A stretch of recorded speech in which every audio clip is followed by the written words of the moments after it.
Karo wong Surabaya, wani maju terus pantang mundur. Film ini bercerita tentang masa kecil Kusno hingga dia berganti nama, kemudian melalui jalannya kehidupan sampai dia lulus HBS. Sebelum dia kemudian memutuskan untuk terjun ke dunia politik.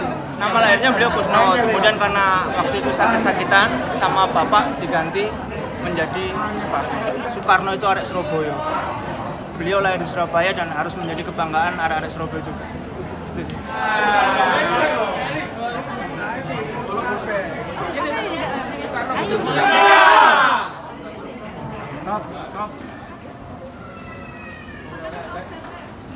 Ingin foto bersama boleh, tapi nanti.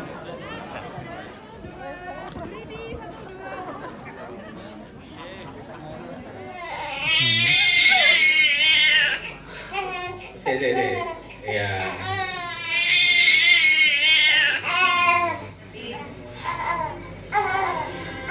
Yang dinikmati oleh Indonesia pada saat itu bukan dinikmati oleh masyarakat Bumi Putra seperti Pak Sukemi.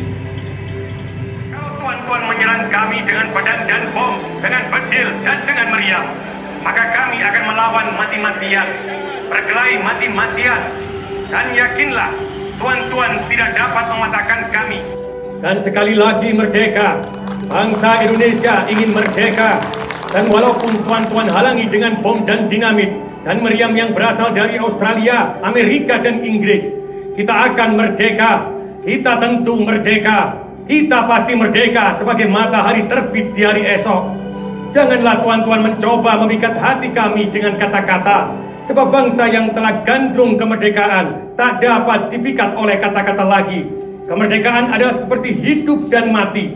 Tidak ada setengah hidup, tidak ada setengah mati. Sekali lagi saya katakan, kami gandrung kemerdekaan. Semboyan kami ialah merdeka atau mati. Dan yakinlah, tuan-tuan tidak dapat mematahkan kami. Kami pasti dibantu Tuhan. Kami pasti akan merdeka.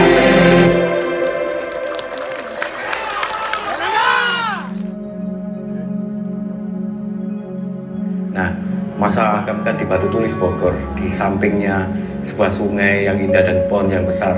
Tidak perlu ditulis proklamator, tidak perlu ada batu nisan, tetapi batu saja yang ditulis di sini Bapak Pendiri Bangsa, gitu saja sudah cukup. Pilihannya karena di Blitar itu tidak ada catatan lain kecuali memang keputusan Presiden memakamkan Presiden pertama Republik Indonesia di Blitar, gitu saja. Orang banyak menafsirkan karena Blitar di luar jauh dari pemerintah.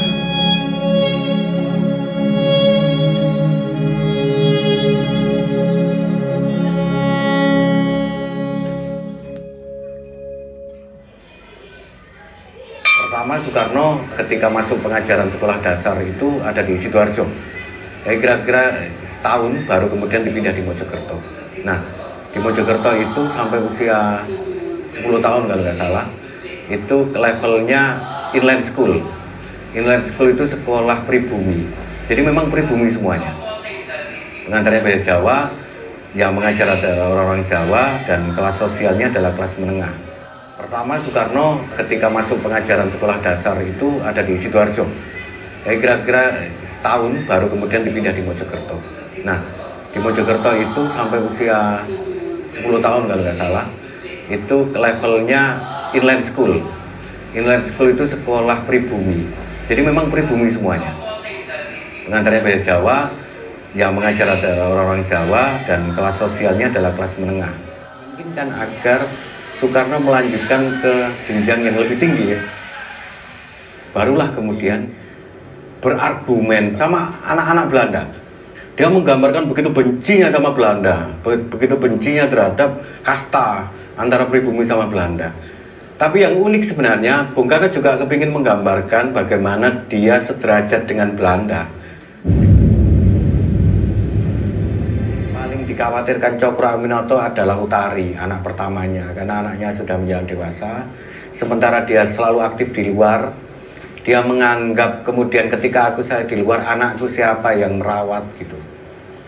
Itu yang kemudian membuat adiknya Pak Cokro menemui Soekarno di rumah itu dan mengajak Soekarno agar mempertimbangkan menikahi anaknya Pak Cokro yang pertama.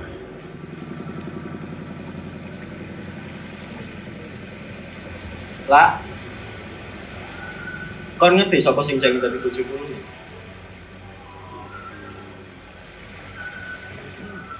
Kon pengen tau? Endi? Nek kon pengen tau oleh. Kon ana nek cidik kene saiki.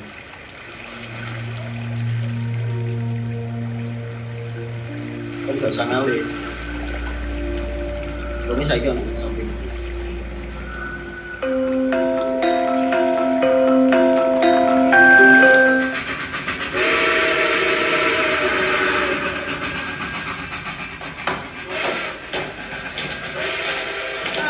Menumpang di negeri ini, mereka hanyalah tamu di negeri ini. Lalu untuk apa kita menundukkan diri? Untuk apa kita merendahkan diri di depan orang-orang asing itu? Kita harus tegak melawan imperialis-imperialis mereka itu. Utama Soekarno yaitu tentang konsep Trisakti, berdaulat di bidang politik, berdikari dalam ekonomi, dan berkepribadian dalam kebudayaan. Itu hal yang kalau kemudian bisa dijalankan, ini mimpi besar Founding Father kita.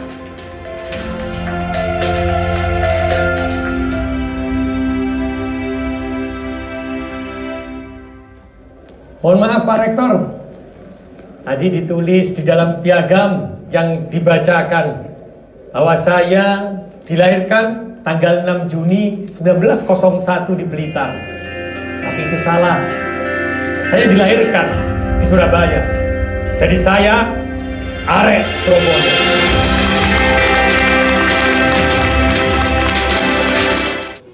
Kami minta tolong untuk para penonton dipadatkan kursi yang kosong dulu. Kiri kanan, Nunggu Sejodo katanya lahirnya di Blitar. Di Blitar ya? Iya. Diajarin ya? Iya. Nonton film ini baru tahu ternyata Arek Surabaya baru ya? tahu. Oke. Kesan soal film ini gimana tadi? Bagus banget. Bagus banget filmnya. Terus karena film ini saya jadi tahu biografi dari Pak Soekarno yang sebenarnya itu gimana. Oke, makasih ya. Kalau Pak Wali main Soekarno menurut kamu gimana? Tadi udah sangat mendalami ya kalau menurut saya sebagai peran Insinyur Soekarno. Ganteng mana sama Pak Karno? Saya nggak bisa bilang. Ya, dan mengetahui sejarah bahwa Bung Karno bukan lahir di Blitar, tapi Bung Karno itu lahir di kota Surabaya. Sehingga dengan semangat Bung Karno, dengan perjuangan Bung Karno yang mengikuti gurunya Hos Cokro Aminoto, maka kita harus tahu bahwa Surabaya, api perjuangan Bung Karno itu menetes di darahnya arek-arek Surabaya. Karena itu saya berharap setelah menonton film ini, setelah tahu bahwa Founding Father kita lahir di kota Surabaya, maka semangat pertempuran kita, semangat perjuangan kita untuk merebut kemerdekaan itu harus terus membara di tangan arek-arek Surabaya. Kalau dulu kita melawan penjajah, perjuangan kita merebut kemerdekaan dari penjajah, maka hari ini seluruh stakeholder yang ada di kota Surabaya, seluruh lapisan elemen masyarakat yang ada di kota Surabaya harus berjuang bersama, harus bergotong royong bersama untuk merebut kemerdekaan dari kemiskinan, dari pengangguran, dari putus sekolah. Perjuangan kita masih jauh. Jadi jangan jadikan kita hanya menjadi penonton di kota kita sendiri. Itu bukan slogan, tapi kita harus terapkan dan wujudkan di kota Surabaya untuk mencari dan mencapai kebahagiaan warga kota Surabaya dengan semangat perjuangan yang sudah diajarkan oleh Bung Karno kepada seluruh arek-arek Surabaya. Ya,